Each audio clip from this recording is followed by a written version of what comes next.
Now we have to talk about, as you listen to me, about the tick disease.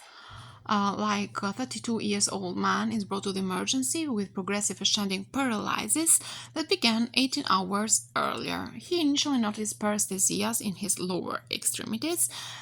These are followed by a sense of fatigue, weakness that was more pronounced on his left leg. Okay.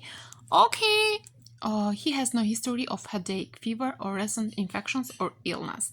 He had just returned from a hiking trip to Colorado.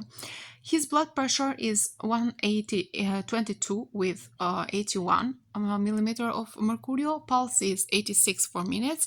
Respiration are 16 for minutes, and the temperature is 37.3 or 99.2 Fahrenheit.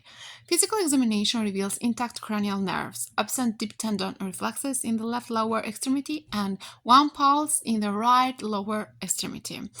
And the normal sensory examination, both lower extremities shows weakness with no motor acuity in his left leg. Okay. So, laboratory results shows a normal white blood cell count with no abnormalities are noticed on CSV examination.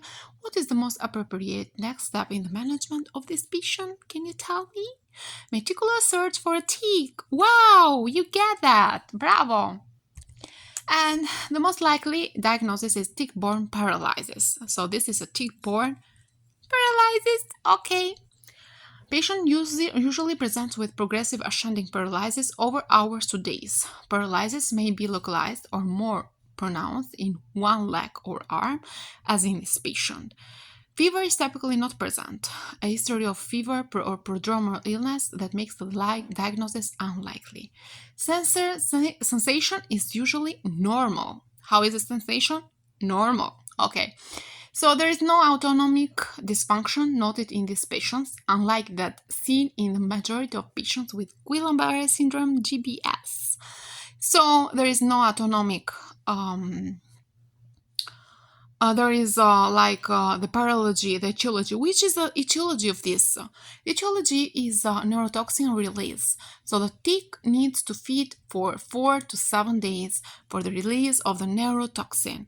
Meticulous search for ticks in these patients usually reveal a tick, and removal usually results in improvement within an hour and complete recovery after several days.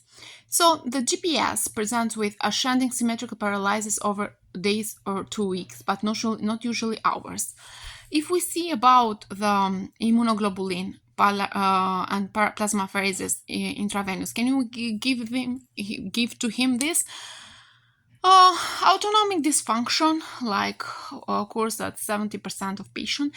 CSF examination is abnormal, may show albuminocytologic dissociation, like high protein with few cells, and the finding may not be present early in the course of the disease, but is present in 80-90% in this patient at one first week. Treatment includes immunoglobulin, intravenous, or plasmapheresis. So GBS can be difficult to differentiate from tick paralysis in certain cases. But however, the meticulous search for tick is very easy to perform. You know that part.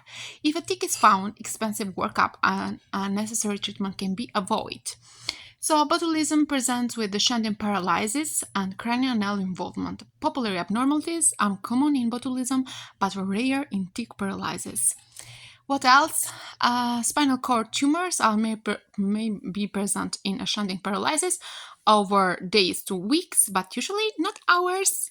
So, sensation is either mildly or grossly abnormal. MRI of the spine is used to confirm the diagnosis. Treatment includes intravenous steroids and methylprednisolone.